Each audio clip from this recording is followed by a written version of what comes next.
Good evening and welcome to Just the News. I'm Faye D'Souza. Thank you for joining us. Let's get straight to tonight's headlines. And our headline today comes from Afghanistan. The United States has completed its entire withdrawal from Afghanistan.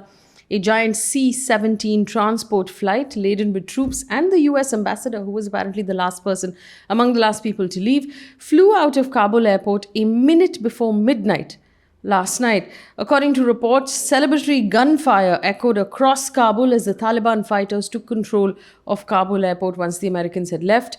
The US Army shared an image taken with night vision goggles, night vision optics, I beg your pardon, who is the last US soldier to step aboard the evacuation flight in Kabul, Major General Chris Donahue, the commander of the 82nd Airborne Division. With this, it brings to an end America's longest war that lasted 20 years in Afghanistan. In the meantime, the first official contact between India and the Taliban has taken place in Qatar. The Ministry of External Affairs put out a statement, and I quote, it says, "Today, the ambassador of India to Qatar, Deepak Mittal, met Sher Mohammad Abbas Stanigzai, the head of Taliban's political office in Doha.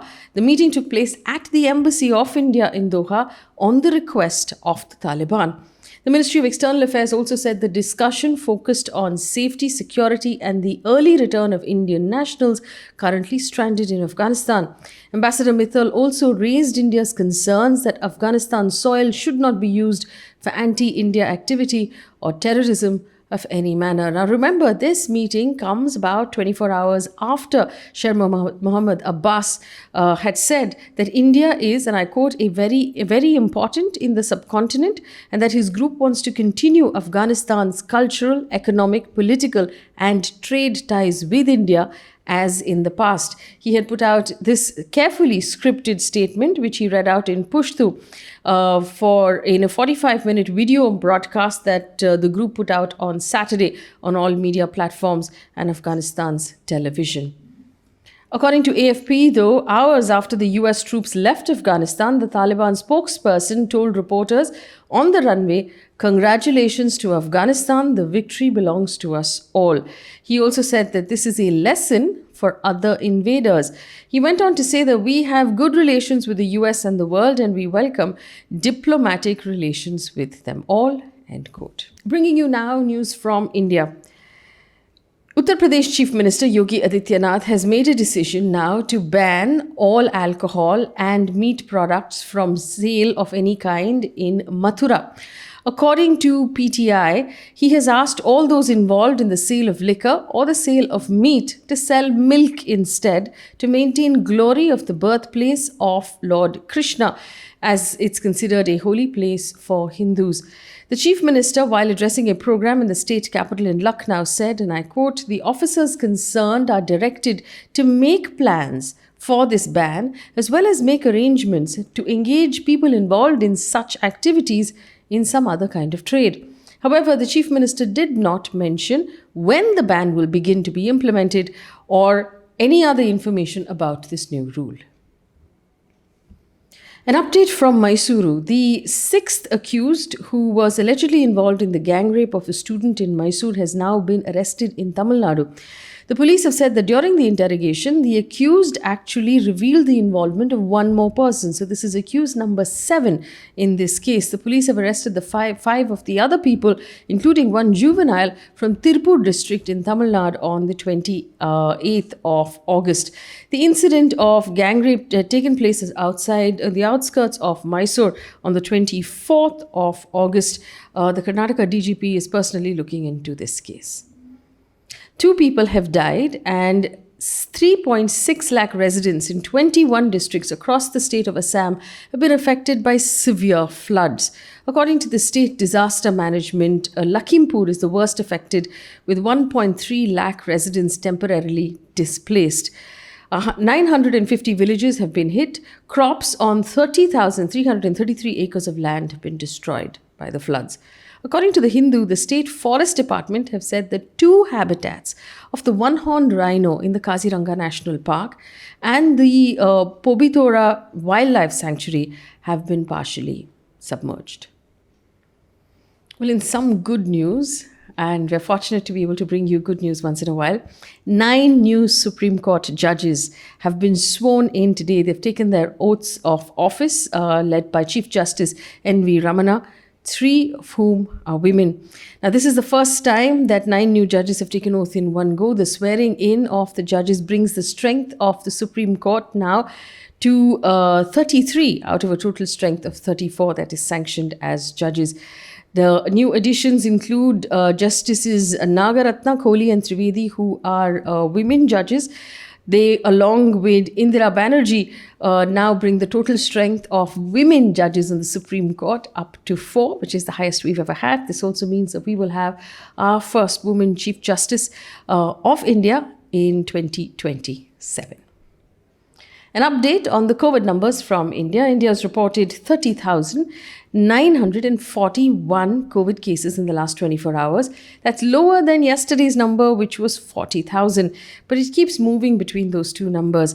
The active cases as of 8 a.m. this morning is 1.1%, which is fairly low. Kerala has reported 30,203 cases in the last 24 hours. Kerala remains the worst performing state in the country. In the meantime, the National Technical Advisory Group on Immunization head, Dr. N.K. Arora, in an interview with News 18, has said that he doesn't think the third wave of COVID-19 will hit the country in September-October. He did say, though, if large gatherings continue to take place in India, one cannot stop the third wave. He said basically, and I quote, he said, "We are preparing for the third wave, but our attempt is that it should not come." In the meantime, the Maharashtra Chief Minister, who had banned the Dahi Handi, the very popular Dahi Handi festival, the gatherings in Maharashtra, defended his decision today and hit back at critics. He said that this is not a freedom struggle. People are trying to be heroes and organizing Dahi Handis. If you want to fight against COVID. They're calling us a Hindu Virod Sarkar, or the government that opposes Hindus. This cannot continue. I will show them a letter from the central government in which the central government has said that during Dahi Handi and Ganesh Utsav, we have to impose restrictions. So what is the central government then? He went on to say that his government is not against any religion, but against coronavirus. An update from the world of business and economy now. As per provisional estimates on GDP growth in India, the Ministry of Statistics and Program Implementation has put out new numbers for the latest quarter of April, May, June of this year, showing our GDP has grown by 20%, 20.1% to be precise. And a lot of people are celebrating. But we must remember the important part of the GDP growth is that it's measured against this same quarter last year. Now, the same quarter last year, we fell by 24.4%. So we went down 24.4%. Compared to that, we've come up 20%. So actually, we're still in negative 4% territory to that extent. So to curb enthusiasm of celebration happening across Twitter largely, this has to be taken in some context. So, for example, there is a statement that's been put out by ICRA Chief Economist Aditi Nair, who said, if you compare our growth in this quarter to the same quarter in 2020, which is 1 year jumper previous, we've actually come down 9%. So we really have to take that into perspective. Similarly, the gross value added, numbers of growth for this quarter is 18% positive compared to minus 22% in the previous year. Let me take you through the news coming in from across the world right now. According to AFP, 8 people were injured in a drone attack at Saudi Arabia's Abha airport today. This was the second such attack on the airport in 24 hours. The Associated Press reported that the first attack left shrapnel on the tarmac of the airport, but no casualties. Saudi-led coalition said in a statement that the second drone attempting to attack the international airport was intercepted and shot down.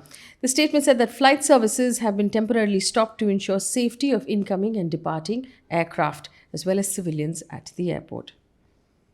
This is interesting. According to CNN, China has banned online games for children under the age of 18 on weekdays.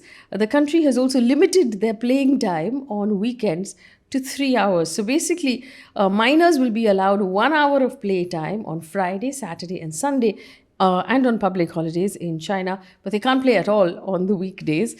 This is according to the National Press Publication Administration, the Chinese media watchdog. Authorities have said that these restrictions have been put into place to avoid young people becoming addicted to video games. An update from the world of sports. We have good news from the Paralympics in Tokyo. India's Mariyappan and Sharad Kumar both won medals in the same event. They won the silver and the bronze at the men's high jump final, taking India's total tally now to 10 medals altogether. Just to give you an insight into these two gentlemen, Mariyappan Thangavelu was defending his gold. He had won a gold in the same event in Rio 2016, but he lost out to Simon Grew of the USA. Now, he's an athlete from Tamil Nadu who suffered a very severe injury to his right leg in a bus accident when he was 5 years old. He was raised by a single mother who worked as a laborer and a vegetable seller to get him where he is today. Also coming from Patna, Bihar, Sharad, who won the bronze, suffered paralysis in his left leg as a 2-year-old when he was given a spurious polio vaccine. He is a 2-time Asian Paragames gold medalist. And another piece of positive news coming out of the Tokyo Paralympics, India's Singhraj Adana has bagged the bronze in shooting in the P1 men's 10-meter air pistol SH1 final at the Tokyo Paralympics. His score in the final was 216.8 and he finished in third position. He's 39 years old, Mr. Adana, was affected by polio. He's making his games debut this year and he's got now that third place after qualifying for the 8-man final as the 6th best shooter. So India doing really well at the Paralympics, and that brings us to the end of this bulletin. Thank you so much for listening. Here's your quiz and you can leave the answer in the comment section. What was the name of the last American soldier to leave Afghan soil? The answer is in the bulletin. Also, if you're feeling up, even if you want to, you could also Google that answer, but it would be nice to hear how carefully you were listening to the news. Thank you so much for tuning in, and thank you for all of your feedback and your support. We appreciate it. Good night.